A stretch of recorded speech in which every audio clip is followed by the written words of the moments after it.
Of course. What is it? I've been asking myself the same thing since we came back to the castle. She was so sure of what we did to my father. I couldn't help but go along with her. I never thought of the cost.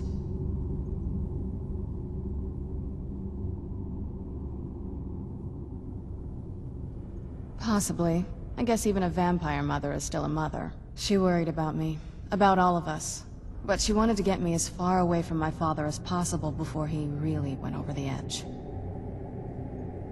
Yes, you're right. I'm sorry. I just didn't expect anyone to care how I felt about her.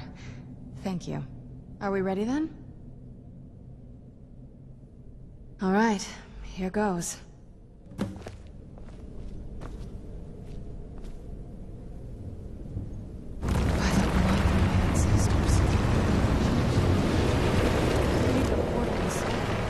Incredible.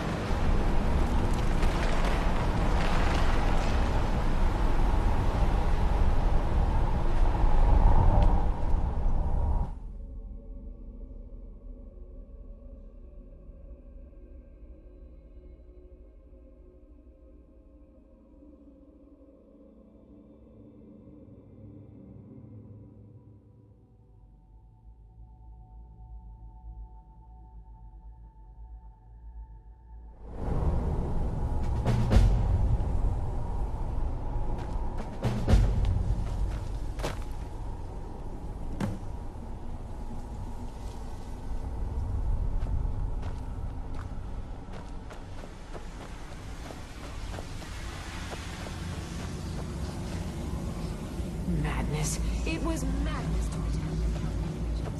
Why didn't they listen? Get out while you can.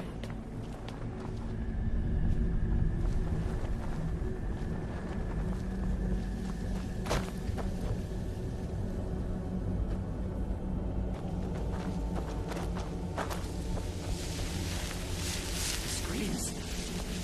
Use my mind. I can't stand it. Where'd you come from?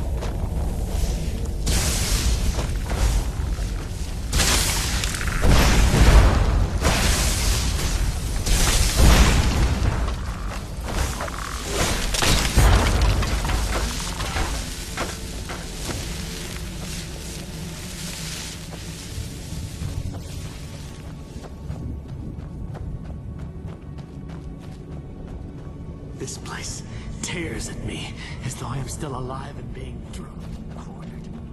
I can't stand it anymore. You must help me find my Arvak. He doesn't deserve to be in a place like this. Arvak, my horse.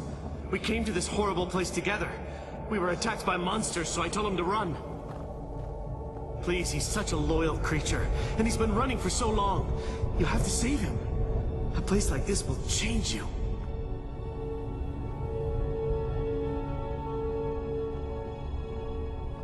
Arvak! Arvak! Where are you? Arvak, please come back! Come back!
I miss the warm sunshine, green grass, blue skies.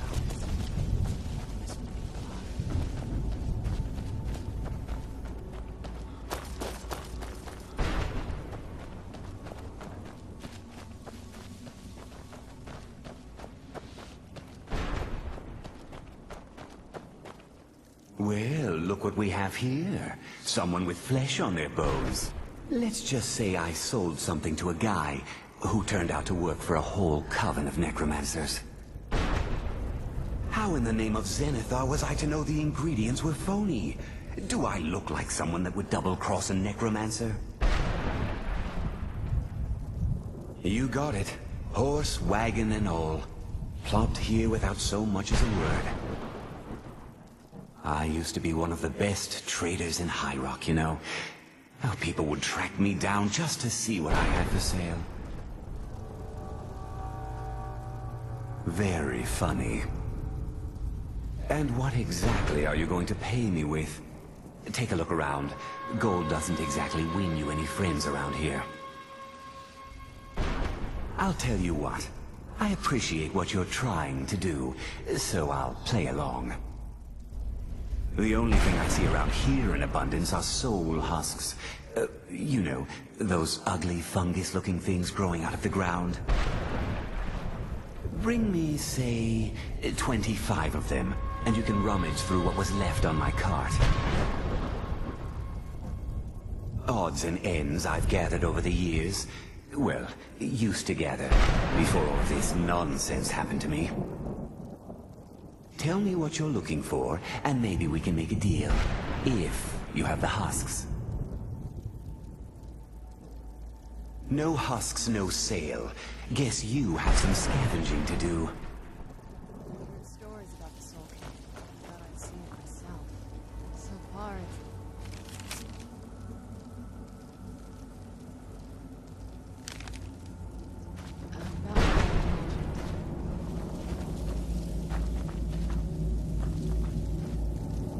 Brought some soul husks? Or are you wasting my time?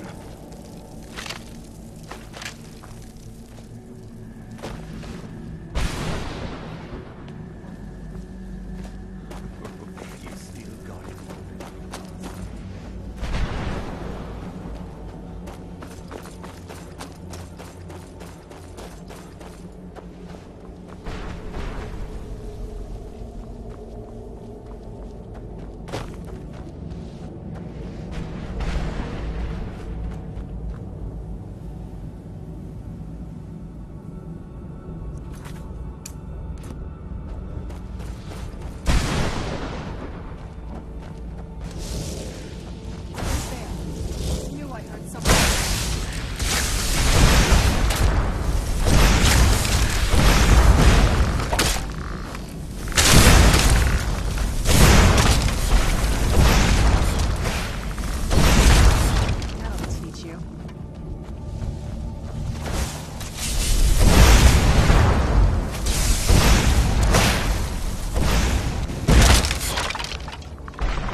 Mother! It can't be. Serana? Is it really you? I can't believe it. How do we get inside? We have to talk. Serana, what are you doing here? Where's your father? He doesn't know we're here. I don't have time to explain. I must have failed. Harkon's found a way to decipher the prophecy, hasn't he? No, you've got it all wrong. We're here to complete the prophecy our way, not his. Wait a moment. You've brought a stranger here? Have you lost your mind? No, you don't... You, come forward. I would speak with you. So how has it come to pass that a vampire of mixed blood is in the company of my daughter?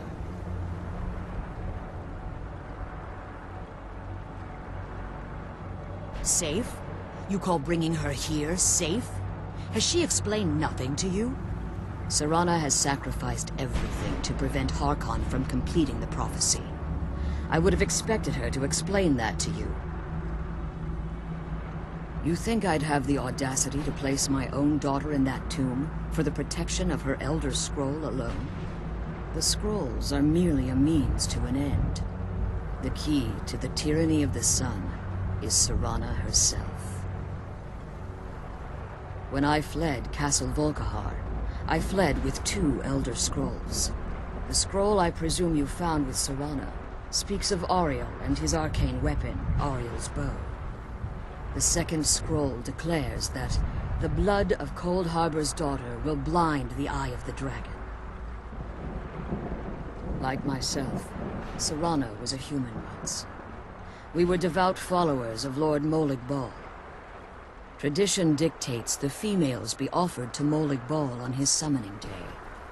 Few survive the ordeal. Those that do emerge as a pure-blooded vampire. We call such confluences the Daughters of Cold Harbor.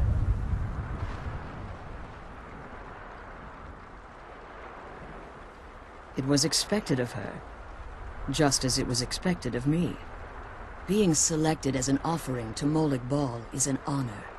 She wouldn't have dared turn her back on that. Now you're beginning to see why I wanted to protect Serana, and why I've kept the other Elder Scroll as far from her as possible. If Harkon obtained Auriel's bow, and Serana's blood was used to taint the weapon, the tyranny of the sun would be complete. In his eyes, she'd be dying for the good of all vampires. And how exactly do you plan on completing the prophecy without the death of my daughter?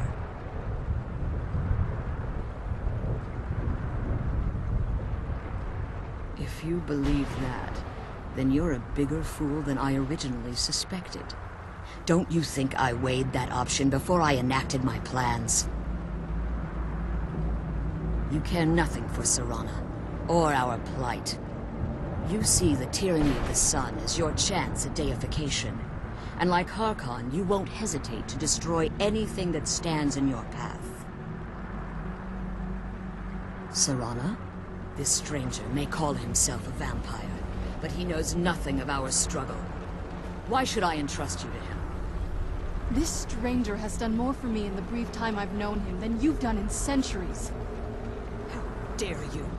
I gave up everything I cared about to protect you from that fanatic you call a father. Yes, he's a fanatic.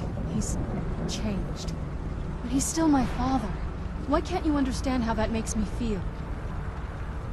Serana, if you'd only open your eyes the moment your father discovers your role in the prophecy, that he needs your blood, you'll be in terrible danger. So to protect me, you decided to shut me away from everything I cared about. You never asked me if hiding me in that tomb was the best course of action. You just expected me to follow you blindly. Both of you were obsessed with your own paths. Your motivations might have been different, but in the end, I'm still just a pawn to you two. I want us to be a family again. But I don't know if we can ever have that. Maybe we don't deserve that kind of happiness. Maybe it isn't for us. But we have to stop him, before he goes too far. And to do that, we need the Elder Scroll. I'm sorry, Serana. I didn't know. I didn't see. I've allowed my hatred of your father to estrange us for too long. Forgive me. If you want the Elder Scroll, it's yours. Your intentions are still somewhat unclear to me, but for Serana's sake, I'll assist you in any way that I can. Yes, I've kept it safely secured here ever since I was imprisoned. Fortunately, you're in a position to breach the barrier that surrounds these ruins. You need to locate the tallest of the rocky spires that surround these ruins. At their bases, the barrier's energy is being drawn from unfortunate souls that have been exiled here. Destroy the keepers that are tending them, and it should bring the barrier down. One more word of warning. There's a dragon that calls itself Durnevere roaming the cairn. Be wary of him. The Ideal Masters have charged him with overseeing the Keepers, and will undoubtedly intervene if you're perceived as a threat.